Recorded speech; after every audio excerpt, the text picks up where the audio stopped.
हम लोगों का जो अगला टॉपिक है वो है Fraunhofer diffraction due to single slit. और इसके लिए हम लोग कैलकुलेशंस करने जा रहे हैं, मैथमेटिकल डेरिवेशन देखने जा रहे हैं। तो मैथमेटिकल डेरिवेशन को स्टार्ट करने से पहले हम लोगों को रिजल्टेंट ऑफ एन वेव का फार्मूला पता होना चाहिए। दैट इज़ हम लोग ये कहना चाह रहे हैं कि सपोज कर लीजिए कि स्क्रीन है और उसके ऊपर ए एम्पलीट्यूड की एन वेव्स, एन का मतलब है 1 2 3 4, this is a natural number, up to N दिखा रहे हैं हम लोग। अगर फिगर को आप लोग गौर कीजिए, यहाँ पर देखिए क्या दिख रहा है, ए एम्पलीट्यूड की, यहाँ पर ए एम्पलीट्यूड दिख रहा है, ए एम्पलीट्यूड की N rays 1 2 3 4 up to N waves दिखा रहा है।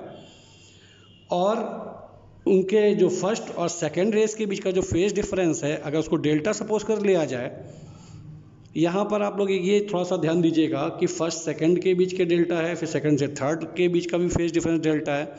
तो कहने का सेंस ये है कि लगातार वेव्स के बीच का फेज डिफरेंस वो अगर डेल्टा पता हो हम लोगों को, तो हम लोग किसी एक स्क्रीन, जहाँ पर हम लोग ये स्क्रीन लगी हुई है, इस स्क्रीन पे पॉइंट P दिख रहा है, इस P पॉइंट पे अगर रिजल्टेंट ऑफ एन वेव्स को निकालना हो, दैट इज़ आप लोग ये सपोज कर सकते हैं कि P पॉइंट पर एन वेव सुपर इम्पोज हो रही हैं एक साथ। उस केस में जो रिजल्टेंट एम्पलीट्यूड P पॉइंट पर आएगा उसको हम लोग इस फार्मूले से कैलकुलेट कर सकते हैं by the use of formula R equal to A sine N delta upon 2 upon sine delta upon 2। That is हम लोगों को एक बात याद रखनी है कि जब हम लोगों को resultant of N wave calculate करना होगा तो हम लोगों को नंबर ऑफ वेव्स पता होनी चाहिए, हम लोगों को phase difference between first and second waves पता होनी चाहिए। तीसरा, एम्पलीट्यूड ऑफ ऑल वेव्स, यानी कि यहाँ पे एम्पलीट्यूड ऑफ वेव पता होना चाहिए। तो हम लोग इस P पॉइंट पर जो रिजल्टेंट एम्पलीट्यूड आएगा सुपर इम्पोज के बाद में, यानी कि सारी वेव मिलने के बाद में जो रिजल्टेंट एम्पलीट्यूड आएगा उसको हम इस R से कैलकुलेट कर सकते हैं by the use of this formula R equal to A sine N delta upon 2 upon sine delta upon 2। अब हम लोग यहाँ पर डेल्टा कैलकुलेट कर लेंगे, अगर यहाँ पर तो हम लोग R कैलकुलेट कर सकते हैं। तो आगे स्टेप में हम लोग पहले डेल्टा ही कैलकुलेट करेंगे, तब उसके आगे हम लोग आगे चल के मैथमेटिकल कैलकुलेशन स्टार्ट करेंगे। और हम लोग सेकेंड स्टेप में जब जा रहे हैं तो सेकेंड स्टेप में जो Fraunhofer diffraction due to single slit की जब हम लोग बात करने वाले हैं, तो उसके लिए पहले फिगर को समझना मोस्ट इम्पॉर्टेंट है। अब यहाँ पर जो ये फिगर बना हुआ है, ये फिगर सिंगल स्लिट को दिखा रहा है, रिप्रेजेंट कर रहा है। यहाँ पर ये लाइट सोर्स है S और ये लेंस L1 लगा हुआ है, यहाँ पर लेंस L2 लगा हुआ है, और जो स्लिट है सिंगल स्लिट वो है AB, जो ये बनी हुई है स्क्रीन के ऊपर। ये पार्ट जो AB वाला पार्ट दिख रहा है आपको, ये स्लिट है। और इसके बाद ये स्क्रीन लगी हुई है, और इस स्क्रीन पर हमने 2 पॉइंट दिखा रखे हैं। एक तो ऐसी बीम दिखा रखी है यहाँ पर लाइट की जो सीधे जाते हुए एक स्क्रीन पर कहीं गिर रही है, उसको नाम दिया गया है सेंटर। और एक 2 बीम्स यानी ऐसी दिखा रहे हैं जो कि बेंड कर रहा है स्लिट से और पॉइंट P पे गिर रही है जाके। तो यहाँ 2 पॉइंट्स है, एक सेंटर है, दूसरा पॉइंट P स्क्रीन पर नज़र आ रहा है। और यहाँ पर लेंसेज का इस्तेमाल क्यों किया गया है, ये आपको अच्छे से पता है कि जब हम लोग फ्राउनहोफर डिफ्रैक्शन की बात करते हैं तो फ्राउनहोफर डिफ्रैक्शन में distance between slit to screen and slit to screen and source to slit, slit से स्क्रीन के बीच की डिस्टेंस एंड सोर्स से स्लिट के बीच की डिस्टेंस इनफाइनाइट यानी कि अनंत होनी चाहिए, या वेरी वेरी लॉन्ग डिस्टेंसेस होनी चाहिए। इसके लिए यहाँ पर लेंसेस L1 और L2 का इस्तेमाल किया गया है, क्योंकि ये पैरेलल बीम्स, कहीं भी कोई पैरेलल बीम आ रही होती हैं तो हम लोग ये सपोज करते हैं कि जो पैरेलल बीम्स हैं वो इनफाइनाइट से आ रही हैं और इनफाइनाइट तक जा रही हैं। यानी जब हम लोग को लॉन्ग डिस्टेंस की बात करनी होती है तो हम लोग पैरेलल बीम में कन्वर्ट करते ही हैं, और इसके लिए लेंसेस L1 और L2 कॉन्वेक्स लेंसेस का इस्तेमाल किया जाता है। क्योंकि हमको ये प्रॉपर्टी पता है कि जब कोई लाइट सोर्स है सपोज कर लीजिए, और लेंस के फोकस पे रखा है, जो फोकल डिस्टेंस फोकल पॉइंट होता है, फोकल पॉइंट पे रखा होगा तो लाइट रेज जो भी लेंस पे गिरेंगी वो पैरेलल बीम में कन्वर्ट हो जाती हैं। और इसके आगे इस लेंस से भी यही दिखाया गया है कि इस लेंस ने पैरेलल बीम को स्क्रीन पर फोकस कर दिया है। ठीक है, इंपॉर्टेंट चीज़ यहाँ पे क्या है, दो चीज़ें यहाँ पे इंपॉर्टेंट है। पहली बात ये कि जो स्लिट विड्थ है ए बी के बीच की डिस्टेंस, जिसको हम लोग स्लिट विड्थ बोल रहे हैं, इसको स्मॉल डी से दिखाया गया है। और यहाँ दो बीम जो ए से ली गई हैं, ए और बी से, दो बीम कौन सी हैं, एक तो ये स्ट्रेट बीम जो जा रही है पैरेलल जा रही है, ये पॉइंट सी यानी कि सेंटर पे जाके यहाँ पर मिल रही है जाके। अगर इन दोनों बीम के बीच का पाथ डिफरेंस निकालेंगे आप लोग तो कितना आएगा, 0 आएगा, क्योंकि जितना ये पाथ डिस्टेंस ट्रेवल कर रही है सेम पाथ ये भी डिस्टेंस ट्रेवल कर रही है, इसलिए पाथ डिफरेंस भी 0 आएगा।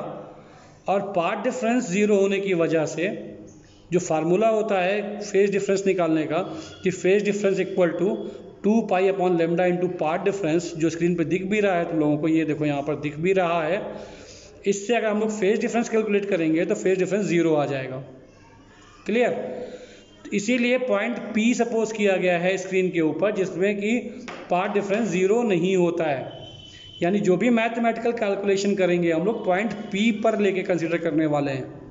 ठीक है, और जो रिजल्टेंट ऑफ एन वेव जो हमने स्टेप फर्स्ट पे देखा था उसमें R का फार्मूला क्या था, वो ये दिख रहा है, R equal to A sine N delta upon 2 upon sine delta upon 2, ये दिख रहा है ना। यानी अगर आपको रिजल्टेंट ऑफ एन वेव निकालना होगा किसी स्क्रीन पर किसी एक पॉइंट पर, तो आपको नंबर ऑफ आपको एम्पलीट्यूड पता होना चाहिए वेव का, आपको नंबर ऑफ रेस एन पता होनी चाहिए, साथ में क्या पता होना चाहिए, डेल्टा यानी कि phase difference between first and second rays. Important क्या है, ध्यान दीजिएगा, delta is the phase difference between first and second rays. अच्छा, इस फिगर में एक चीज़ आपको और ध्यान रखनी है, इस फिगर में देखिएगा ए बी स्लिट दे रखी है और इस स्लिट के बीच में एन पार्टिकल्स दिख रहे हैं। आप लोग गौर कीजिएगा, यहाँ पर ये देखिए एन दिख रहा है, ये पार्टिकल्स दिख रहे हैं, ये 1 लिखा हुआ है स्क्रीन पर, देखिए। इसको थोड़ा सा हम फोकस कर दे रहे हैं, जूम कर दे रहे हैं, तो आप देखिएगा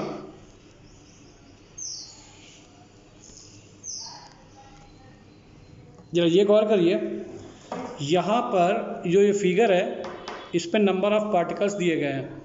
यहाँ ये 1 लिखा हुआ है ऊपर और नीचे यहाँ पर n लिखा हुआ है। ये नंबर ऑफ पार्टिकल को रिप्रेजेंट कर रहा है। फर्स्ट पार्टिकल कहाँ प्रेजेंट होगा, स्लिट ए में, ऊपर ए वाले हिस्से पे, फिर उससे नीचे 1 2 3 4 5 6 ऐसे आके nth नंबर आएगा बी पॉइंट पर जाके। यानी बीच में n पार्टिकल भी प्रेजेंट हैं और बीच में n रेज भी हैं। तो आप लोगों को ये याद रखना है, फिगर में, कि इसमें जो बीम ड्रॉ की गई हैं P पॉइंट पे पहुंचने वाली, देखिएगा जरा गौर करिएगा, A से लेके P तक और B से लेके P तक, ये कौन सी नंबर की रेज हैं। एक तो फर्स्ट पार्टिकल से रेज निकल रही है, उसको कंसीडर किया गया है। दूसरा जो nth पार्टिकल से निकल रही है, लास्ट वाले पार्टिकल से, उस बीम को लिया गया है।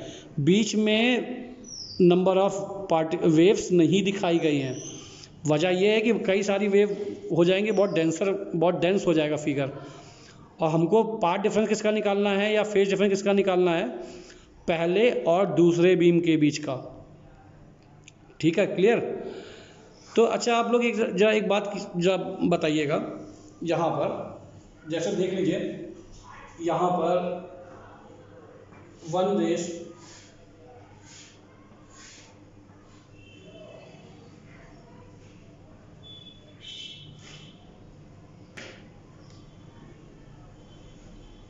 यहाँ 3 रेज दिखाई जा रही है।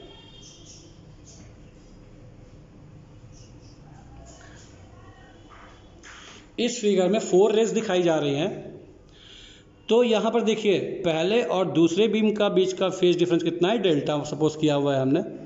तो जब पहले से दूसरे यानी कि तीसरी बीम के बीच का फेज डिफरेंस निकालेंगे, वो कितना आएगा, आप लोग देखिए, पहली बीम, दूसरी बीम, तीसरी बीम एंड फोर्थ, ऐसे दिख रहा है। तो पहले बीम से पहली और दूसरे बीम के बीच का फेज डिफरेंस हमने क्या सपोज किया हुआ है, देखिए जरा सा, डेल्टा सपोज किया हुआ है। तो जब हमको पहले और तीसरे बीम का बीच का फेज डिफरेंस निकालना हो, कितना आएगा, डेल्टा प्लस डेल्टा यानी कि 2 डेल्टा हो जाएगा। पहले से चौथे के बीच का निकालना होगा तो delta plus delta that is 3 delta हो जाएगा। अगर ऐसी n रेस निकल रही होंगी तो कितना हो जाएगा, n-1 डेल्टा हो जाएगा। हम लोग यहाँ पे n डेल्टा कंसीडर कर रहे हैं क्योंकि नंबर ऑफ पार्टिकल्स बीच में बहुत सारे होते हैं।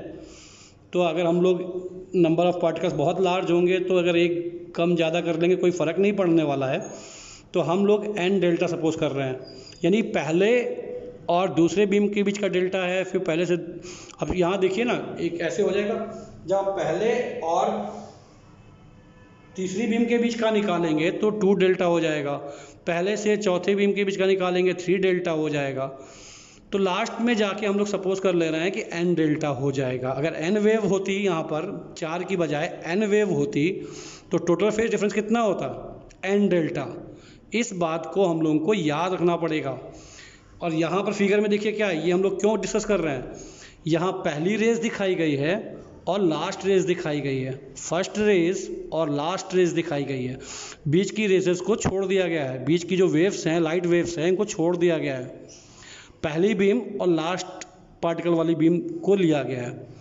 यानी जब हम लोग पाथ डिफरेंस कैलकुलेट करेंगे या फेज डिफरेंस कैलकुलेट करेंगे तो किसके बीच में आएगा, फर्स्ट के बीच में और लास्ट यानी कि nth वेव के बीच में पाथ डिफरेंस या फेज डिफरेंस आएगा। इस फिगर से, इस फिगर से हम लोग क्या कह रहे हैं, गौर करिएगा, इस फिगर से, क्योंकि इस फिगर में पहली रेज और लास्ट रेज दिखाई गई है, बीच की रेजेस को ड्रॉ नहीं किया गया है, बीच की वेव्स को ड्रॉ नहीं किया गया है। इसलिए अब जो यहाँ बोर्ड पे लिखा हुआ है ये इजीली समझ में आ जाएगा। देखिए क्या लिखा हुआ है, लिखा है in figure A B is a single slit, दिख रही है आपको। Here we calculate path difference between A P and B P. A P और बी पी के बीच का पाथ डिफरेंस निकालना है हम लोगों को, किससे, using triangle A B M. Triangle A B और एम ये लिखा हुआ है, देखिए आप लोग, ए बी एम ये बना हुआ है। इसको थोड़ा सा फिगर हम लोग अलग से दिखा दे रहे हैं बना के। ये फिगर ऐसे बना हुआ है, इसको ऐसे दिखा दे रहे हैं।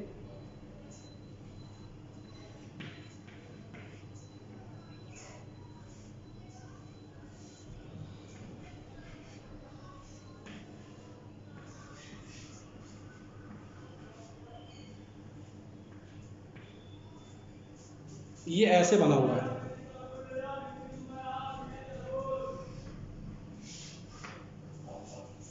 अब जरा गौर कीजिएगा, यहाँ पर जो यहाँ फिगर में लिखा हुआ है ए बी एम, इसको हमने अलग ट्रायंगल के फॉर्म में अलग से फिगर में ये दिखा दिया है। यहाँ पर जो आपको नीचे ये दिख रहा है ये बना दिया है। इससे हमको क्या कैलकुलेट करना पड़ेगा, अब जरा फिगर देखिए और इसके लिए कॉर्नर पे देखिए, जो ऊपर कॉर्नर पे फिगर बना हुआ है, कॉर्नर पे फिगर दिख रहा है आप लोगों को, देखिए यहाँ पर ये इस रे का डायग्राम AP का और BP का हमने ये अलग दिखा रखा है। तो देखिएगा AB दिखा है और P लिखा है। अब जब पाथ डिफरेंस कैलकुलेट करना होता है तो क्या करते हैं हम लोग, जो कोई भी दो बीम P पॉइंट पर सुपर इम्पोज हो रही हैं, तो जैसा हम लोगों ने यंग एक्सपेरिमेंट में भी ऐसा हम लोग कुछ काम कर चुके हैं, ये एक परपेंडिकुलर AM ड्रॉप कर दिया है जिससे कि ऊपर का पार्ट।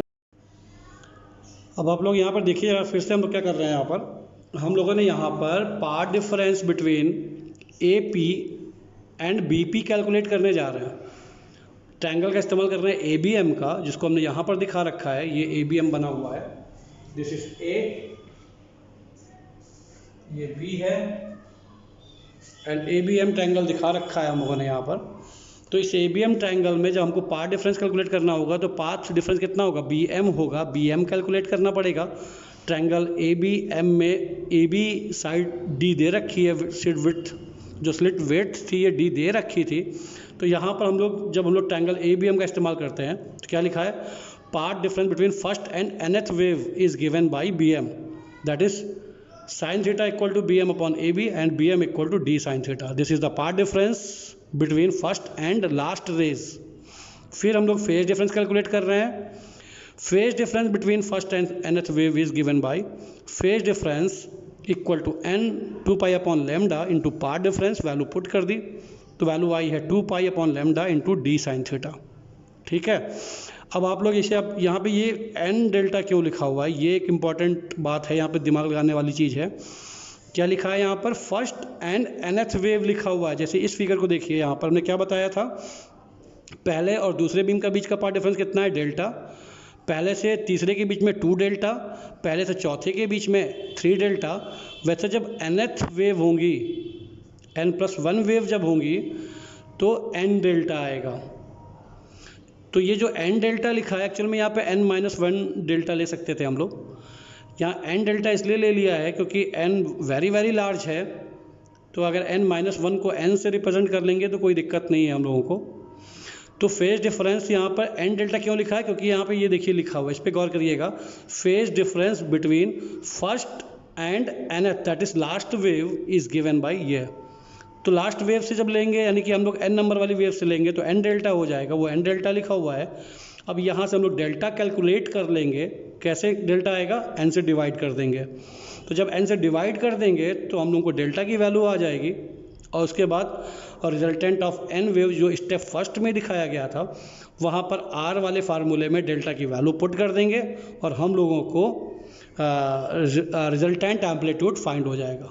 ये हम लोगों का पूरा स्टेप हम लोगों को फॉलो करना है। तो हम लोग स्टेप 3 में चल रहे हैं और वहाँ देखते हैं कि क्या हो रहा है। अब हम लोग स्टेप 3 में देखिए, जैसे कि हम लोगों ने phase difference between first and nth wave calculate कर लिया है, दैट इज़ हम लोग इसके पहले जो देख रहे थे वो क्या आया था, n delta equal to 2 pi upon lambda D sine theta. और उसके बाद ये किसके बीच में फेज डिफरेंस था, याद रखने को हमने क्या कहा था कि ये फर्स्ट और लास्ट के बीच का है फेज डिफरेंस। तो जब हमको phase difference between first and second rays निकालनी होगी तो हमको n से डिवाइड करना होगा। यहाँ देखिए फिगर में हम लोग देख रहे हैं कि पहले दूसरे के बीच में अगर डेल्टा है तो पहले और तीसरे के बीच में 2 डेल्टा, पहले और चौथे के बीच में 3 डेल्टा, पहले और पाँचवें के बीच में 4 डेल्टा। और जब n नंबर ऑफ वेव तक जाएंगे, यानी कि पहले और nth पार्टिकल यानी कि लास्ट पार्टिकल में जाएंगे, तो टोटल फेज डिफरेंस कितना आएगा, n डेल्टा। ये देख रहे हैं n डेल्टा आ जाएगा, टोटल सारे डेल्टास को ऐड करना पड़ेगा।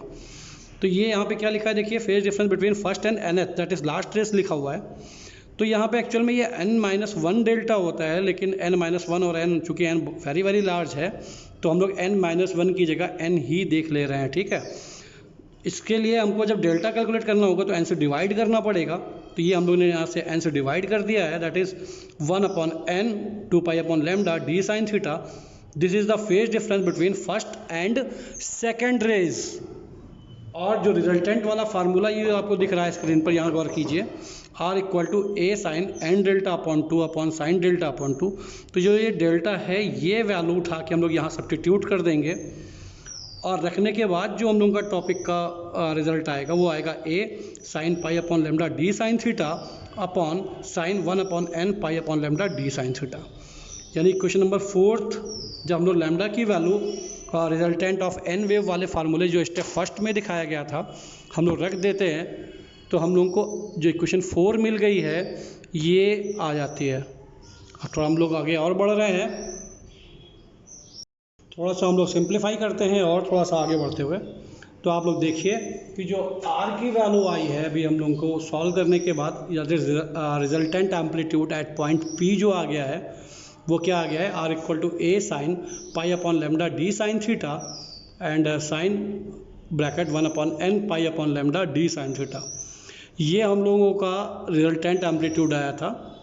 तो अपने कन्वीनियंस के लिए जिससे सिंप्लीफाई हो जाए थोड़ा सा, ये बहुत जो लंबा लंबा हम लोग इक्वेशंस लिख रहे हैं, लंबी लंबी इक्वेशंस लिख रही हैं, थोड़ा सा ये शॉर्ट टर्म में भी आ जाए। और वैसे भी पाई upon lambda D sine theta एक कांस्टेंट है, तो एक न्यू कांस्टेंट अल्फा से हम लोग इसको रिप्लेस कर दे रहे हैं अपने फ़ायदे के लिए। तो यहाँ पे हमने क्या सपोज कर लिया कि जो पाई upon lambda D sine theta है उसको अल्फ़ा के इक्वल सपोज कर लिया, और यहाँ जब वैल्यू पुट की गई तो r equal to a sine alpha upon sine alpha upon n आ गया। और यहाँ पर गौर कीजिएगा, यहाँ पे क्या क्वांटिटी है, alpha is very very less than n, तो अल्फ़ा अपॉन n जब जो हम लोग कैलकुलेट करेंगे वेरी वेरी स्मॉल आएगा। और वेरी वेरी स्मॉल एंगल के लिए जो साइन थीटा की वैल्यू होती है वो थीटा के बराबर होती है। अगर याद हो, sine theta for very very small angle sine theta equal to tan theta equal to theta, ये एक फार्मूला है। उसी से हम लोगों ने यहाँ पर साइन अल्फा अपॉन एन की जगह अल्फा अपॉन एन पुट कर दिया है। तो यहाँ पर देखिए साइन अल्फा अपॉन एन की जगह हम लोग को अल्फा अपॉन एन लिखना पड़ेगा। तो जब सिंप्लीफाई करेंगे ये हम लोग का resultant of N wave calculate होके आ जाएगा एट पॉइंट पी। अब इसके बाद जब हम लोग इंटेंसिटी कैलकुलेट करेंगे तो इंटेंसिटी में आर का स्क्वायर होता है, दैट इज़ अगर आई कैलकुलेट करना होगा तो हम लोग आर स्क्वायर कर देंगे, दैट इज़ एन स्क्वायर। यहाँ पर अगर हमको आर स्क्वायर करना होगा, जब हम लोग आर स्क्वायर कर देंगे तो हम लोग को N square A square sine square alpha upon alpha square जो मिलेगा वो इंटेंसिटी ऑफ एन वेव्स आ जाएगी पॉइंट पी पर। ठीक है, वो हम लोग देखने चल रहे हैं, अभी आगे देखते हैं उसको भी। तो जो हम लोग की रिजल्टेंट इंटेंसिटी पॉइंट पी पर जो निकल के आएगी वो क्या आएगी, I equal to R square equal, क्योंकि इंटेंसिटी क्या होती है, एम्पलीट्यूड का स्क्वायर होती है। तो I equal to R square फार्मूले से जो फार्मूला आ जाएगा इंटेंसिटी का सिंगल स्लिट के लिए वो आएगा N square A square sine square alpha upon alpha square, ये लिखा होगा। इसके बाद अब हम लोग कंडीशंस फाइंड करने जा रहे हैं मैक्सिमा और मिनिमा की। तो आप लोग दिमाग में एक बात याद रखिएगा, मिनिमा का मीन्स होता है डार्कनेस यानी कि अंधेरा, जहाँ पर इंटेंसिटी नहीं पहुँच रही होती है। इंटेंसिटी अगर नहीं पहुँचेगी उसका क्या मतलब है कि वहाँ पर कोई एम्पलीट्यूड नहीं है वेव का, क्योंकि फार्मूला तो ये होता है ना आई इक्वल टू आर स्क्वायर। तो जब हम लोग डार्क फ्रिंज की कंडीशन की बात करेंगे या मिनिमा की बात करेंगे तब हमको आर इक्वल टू ज़ीरो रखना पड़ता है। हम लोग आइडियली सोचते हैं ऐसा, वैसे तो आर ज़ीरो नहीं होता, लेकिन हम लोग आइडियल केस को लेकर कंसीडर करते हैं। तो यहाँ पर कंडीशन फॉर मिनिमा कैलकुलेट करने जा रहे हैं, ये हम लोग का फार्मूला आ गया है इंटेंसिटी का। जब कंडीशन फॉर मिनिमा की बात करेंगे तो यहाँ पर समझ लीजिए क्या लिखा हुआ है, minima means R equal to zero और आई इक्वल टू ज़ीरो। तो ये एक आइडियल केस को लेके हम लोग बात कर रहे हैं। इसका मतलब है कि जो हम लोगों का जो रिजल्टेंट एम्पलीट्यूड का ये फार्मूला आर दिख रहा है, देखिए यहाँ पर ये जो आर दिख रहा है R equal to N A sine alpha upon alpha, इससे हम लोगों को अगर बात करनी होगी मिनिमा की कंडीशन क्या होगी तो हमको R equal to zero put करना पड़ेगा। तो इस इक्वेशन को अगर आप लोग गौर से देखिए तो सारा आंसर मिल जाएगा। R equal to N A sine upon alpha में हमको अगर आर इक्वल टू ज़ीरो लाना होगा, दैट इज़ तब हम लोगों को क्या करना पड़ेगा। देखिए यहाँ पर इक्वेशन में एन इक्वल टू ज़ीरो संभव नहीं है, ए इक्वल टू ज़ीरो भी संभव नहीं है, क्योंकि एम्पलीट्यूड ज़ीरो का मतलब है कि वेव एग्जिस्ट नहीं करती। नीचे अल्फ़ा इक्वल टू ज़ीरो रख दिया जाएगा तो ये इनफाइनाइट यानी वेरी वेरी लार्ज हो जाएगा, ये भी नॉट डिफाइंड केस हो जाएगा। तो आर इस फार्मूले में अगर आपको आर इक्वल टू ज़ीरो करना है, गौर करिए क्या कह रहे हैं, इस वाले इक्वेशन में अगर आपको आर इक्वल टू ज़ीरो करना है तो साइन अल्फ़ा की वैल्यू ही ज़ीरो पॉसिबल है, इसके अलावा आर ज़ीरो नहीं हो सकता। यहाँ में क्या क्या है देखिए, to get R equal to zero we must put sine alpha equal to zero and alpha equal to plus minus N pi where N equal to 1 2 3 4 and so on.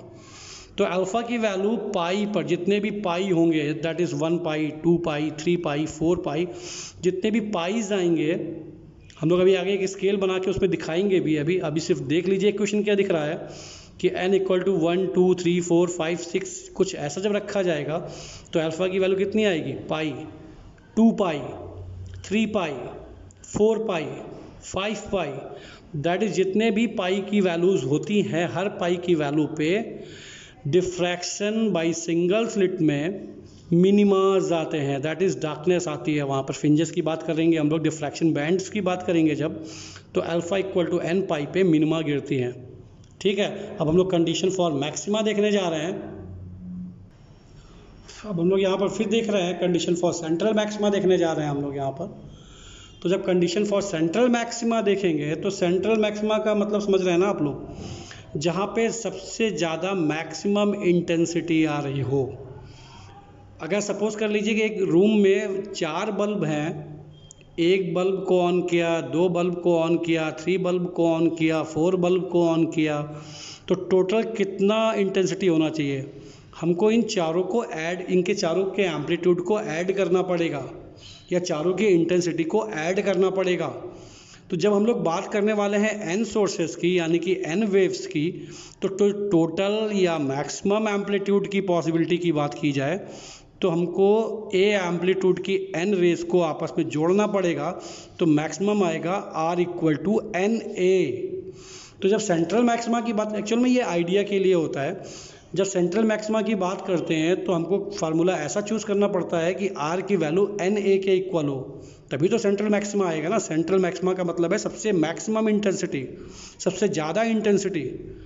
तो अगर n सोर्सेज होंगे light के तो हमको N A मिलेगा, तो इसीलिए हम लोग यहाँ पे r equal to N A दिखा रहे हैं। यहाँ पर जो ऊपर आपको देखिए, यहाँ पर जो दिख रहा है इसको देखिए, ये क्या दिख रहा है यहाँ पर देखिए, r equal to N A. और इस फार्मूले से गौर कीजिए, इस फार्मूले से अगर आपको r equal to N A sine alpha upon alpha दिया हुआ है और r equal to N A करना होगा, तो आपको क्या करना पड़ेगा, देख लीजिए क्या करना पड़ेगा। इस r equal to N A तब आएगा जब इस ब्रैकेट के term sine alpha upon alpha की वैल्यू 1 रखनी होगी। फिर देख लीजिए इस फार्मूले में, इस फार्मूले से जो रिजल्टेंट ऑफ n वेव है, n r equal to N A तभी पॉसिबल है जब साइन अल्फा अपॉन अल्फा की वैल्यू 1 होगी।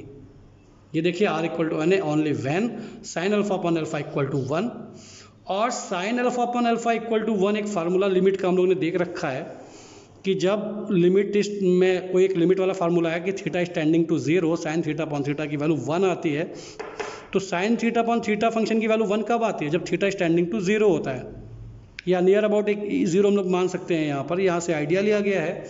तो साइन अल्फा अपॉन अल्फा की वैल्यू 1 तब होती है जब अल्फा की वैल्यू हम लोगों को 0 लेनी पड़ती है।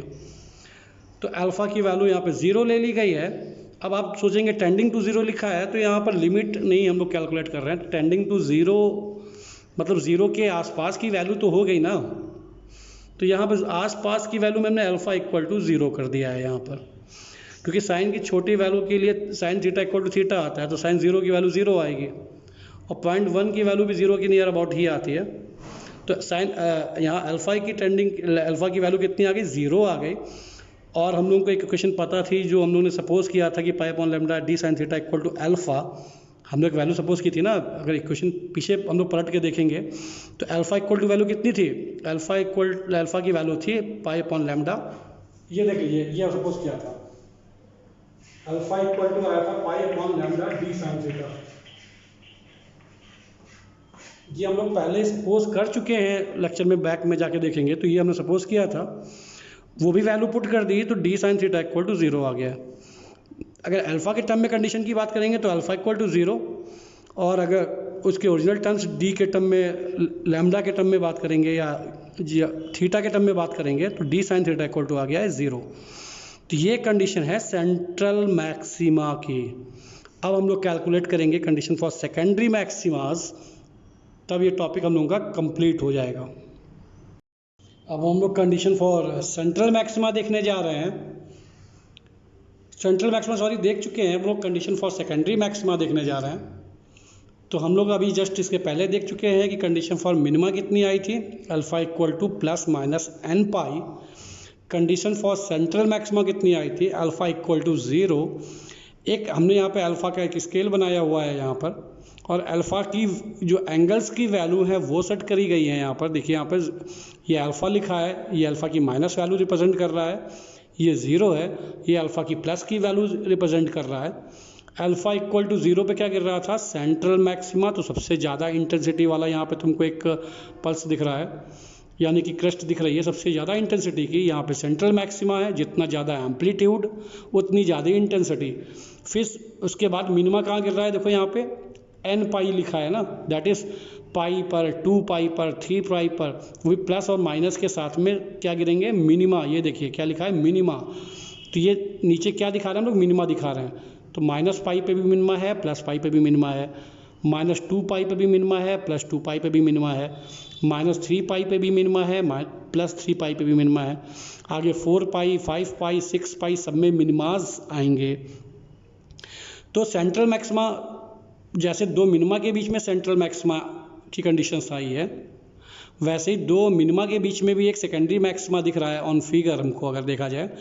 तो पाई और 2 पाई के बीच में जो एंगल आएगा वो कितना आएगा, 3 पाई बाई 2 आएगा। 2 पाई और पाई के बीच का जो बीच का एंगल हम लोग लेंगे या एवरेज कह लीजिए, तो पाई और 2 पाई जोड़ेंगे कितना है, 3 पाई होगा, और बीच में लेंगे तो बाई 2 करना पड़ेगा, तो -3 पाई बाई 2 -5 पाई बाई 2। ऐसे यहाँ पर देख लीजिए 3 pi by 2, 5 pi by 2 and so on. तो ये सेकेंडरी मैक्सिमा फिगर में कहाँ दिख रहे हैं, plus minus 3 pi by 2, 5 pi by 2 पे दिख रहा है, वो यहाँ पर देखिए यही दिखा दिया गया है। From figure we conclude that the condition for secondary maxima is given by alpha equal to plus minus 3 pi by 2, 5 plus minus 5 pi by 2 plus minus 7 pi by 2 and so on। तो this is the condition for secondary maximas. इसका मतलब क्या हो गया कि secondary maxima कहाँ गिरेंगे, 3 pi by 2 पे गिरेंगे, जब एंगल यानी फेज डिफरेंस 3 पाई बाई 2 के ऑर्डर का होगा। अल्फा की वैल्यू 3 पाई बाई 2 के ऑर्डर की होगी, दैट इज हम लोग ये कहना चाह रहे हैं। जब 3 पाई बाई 2 की बात कर रहे होंगे तो कितना आएगा, सेकेंडरी मैक्सिमा गिरेगा। 5 पाई बाई 2 में भी सेकेंडरी मैक्सिमा, 7 पाई बाई 2 में सेकेंडरी मैक्सिमा, और ये फिगर्स में जैसे ये दिख रहा है। तो हम लोगों ने condition for minima, condition for central maxima and condition for secondary maximas calculate कर लिए हैं। अब एक क्वेश्चन और आता है कि इंटेंसिटी बाय सेकेंडरी मैक्सिमा, इसके रेशियो को फाइंड करने के एक और क्वेश्चंस में ऐड करके आता है पार्ट, वो हम लोग दिखाने जा रहे हैं। बाकी कंडीशंस फुल हम लोग निकाल चुके हैं और सिंगल स्लिट का मैथमेटिकल कैलकुलेशन लगभग पूरा हो चुका है। ठीक है, तो हम लोग इंटेंसिटी का रेशियो देखने जा रहे हैं। अब इसके आगे अगर हम लोगों को इंटेंसिटी रेशियो कैलकुलेट करना होगा मैक्सिमास का, तो हम लोग यहाँ पर वो भी रेशियो भी देखने जा रहे हैं, क्योंकि जो एग्ज़ाम में क्वेश्चंस आते हैं उसमें रेशियो यानी कि जो मैक्सिमास के रेशियो होते हैं उनको भी कैलकुलेट करने के लिए कहते हैं। तो हम लोगों को पता है कि सेकेंडरी मैक्सिमा की कंडीशन क्या आई है कि alpha equal to plus minus 3 pi by 2, 5 pi by 2, 7 pi by 2 होता है। आपने कंडीशन फॉर सेंट्रल मैक्सिमा देखा था कि अल्फ़ा की वैल्यू 0 होती है। तो ये है इंटेंसिटी का formula, I equal to N square A square sine square alpha upon alpha square. तो अल्फ़ा इक्वल टू 0 रख देंगे तो I naught that is condition for central maxima, यानी intensity for maxima, central maxima find हो जाएगी। I naught equal to N square A square आ जाएगा, बाकी साइन अल्फ़ा अपॉन अल्फ़ा की जो वैल्यू होगी वो कितनी आएगी, 1 आएगी सेंट्रल मैक्सिमा के लिए, क्योंकि अल्फ़ा इक्वल टू 0 तभी होता है जब साइन अल्फ़ा अपॉन अल्फ़ा की वैल्यू 1 होती है। ठीक है, फिर सेकंड, अब यहाँ पे वैल्यू पुट करेंगे तो आपको लगेगा यहाँ पे इनफाइनाइट कह रहे हैं, तो इनफाइनाइट नहीं, लिमिट लगाएंगे। वो जो लिमिट का फार्मूला लगाया था, यहाँ पर ब्रैकेट लगाए अगर हम लोग, तो वैसे वहाँ पे कंडीशन भी देखिए हमने क्या कहा था, सेंट्रल मैक्सिमा तब होता है जब r equal to N A होता है। तो I निकालेंगे तो एन स्क्वायर ए स्क्वायर हो जाएगा। बाकी अगर आप यहाँ से देखेंगे तो यहाँ जब इस फार्मूले में हम लोग पुट करेंगे तो साइन अल्फ़ा अपन अल्फ़ा की वैल्यू अल्फ़ा इक्वल टू 0 पर 1 आएगी। टेंडिंग टू 0 वाली बात हो रही, लिमिट का फार्मूला लगाया गया है, तो इसको हम अप्रॉक्सीमेट भी कह सकते हैं। वैसे यहाँ पे तो इक्वल लिखा है, तो बुक्स में सब ऐसे ही लिखा होता है, लेकिन ये एग्जैक्टली इक्वल ना हो के अप्रॉक्सीमेट इक्वल होता है, क्योंकि अल्फ़ा की वैल्यू टेंडिंग टू 0 के केस में हम लोग यूज़ कर रहे होते हैं अल्फ़ा इक्वल टू 0। ठीक है, फिर अल्फ़ा इक्वल टू, जब फर्स्ट सेकेंडरी मैक्सिमा की बात करेंगे, क्या कह रहे हैं, first secondary maxima 3 pi by 2 पे आएगा ना, तो जब alpha equal to 3 pi by 2 put कर देंगे तो I1 की वैल्यू इतनी आ जाएगी। Alpha equal to 5 pi by 2 रखेंगे तो I2 की वैल्यू, यानी कि जो थर्ड सेंट्रल सेकेंडरी मैक्सिमा है उसकी वैल्यू आ जाएगी, और ये I नॉट, I1, I2 इस तरह की इंटेंसिटी हमको मिल जाएगी। अगर इसका रेशियो कैलकुलेट करना होगा तो ये I नॉट, I1, I2 का रेशियो ले लिया गया है, ये इसका रेशियो। जब इसका हम लोग रेशियो लेंगे तो जो रेशियो लेने पे कॉमन पार्ट होता है वो कैंसिल होकर कट जाता है। तो यहाँ पर गौर कीजिए, यहाँ पे कॉमन पार्ट क्या है, यहाँ पे एक चीज़ हम लोग थोड़ा सा भूल गए हैं, यहाँ पर एल स्क्वायर भी आएगा, यहाँ पर एल स्क्वायर भी आएगा, उस समय थोड़ा सा वो गलत था। तो ये यहाँ पे एन स्क्वायर ए स्क्वायर सब में कॉमन है, कैंसिल होकर कट जाएगा, और I1, I नॉट, I3 जो भी कुछ यहाँ पर लिखा हुआ है, यहाँ पे स्क्रीन पे देखिए, अपने आप से करिए इसे कुछ, मतलब यहाँ पर देखिए I not, I1, I2 ratio निकालेंगे तो ये रेशियो आ जाएगा, और यहाँ पर I1, I नॉट की वैल्यू कितनी है 1, I1 की वैल्यू कितनी है 4/9 पाई स्क्वायर, ये दोनों नंबर्स हैं। और इनको जब कैलकुलेट किया जाता है तो एक चीज़ हम लोग और देखते हैं कि जो फर्स्ट सेकेंडरी मैक्सिमा I1 की वैल्यू होती है वो 4.5% ऑफ I0 होती है।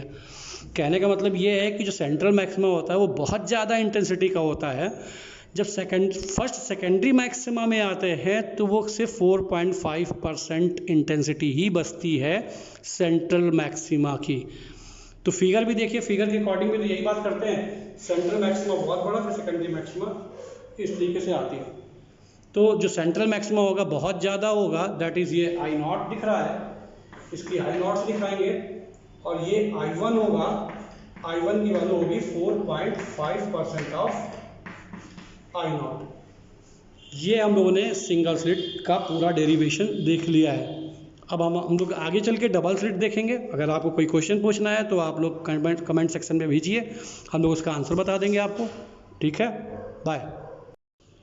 अब हम लोग अगर सिंगल स्लिट को अगर समराइज़ कर दें थोड़ा सा, तो कुछ इंपॉर्टेंट पॉइंट्स जो अभी हम लोग ऑलरेडी डिस्कस कर चुके हैं वो क्या क्या निकल के आया है देख लीजिए आप लोग। एक थोड़ा सा समराइज़ है, जैसे हम लोग ने रिजल्टेंट ऑफ एन वेव का पहले फार्मूला बताया था। तो रिजल्टेंट ऑफ एन वेव्स जब हमको कैलकुलेट करना होता है तो हम लोग इस फार्मूले से कैलकुलेट करते हैं, that is R equal to A sine n delta upon 2 upon sine delta upon 2।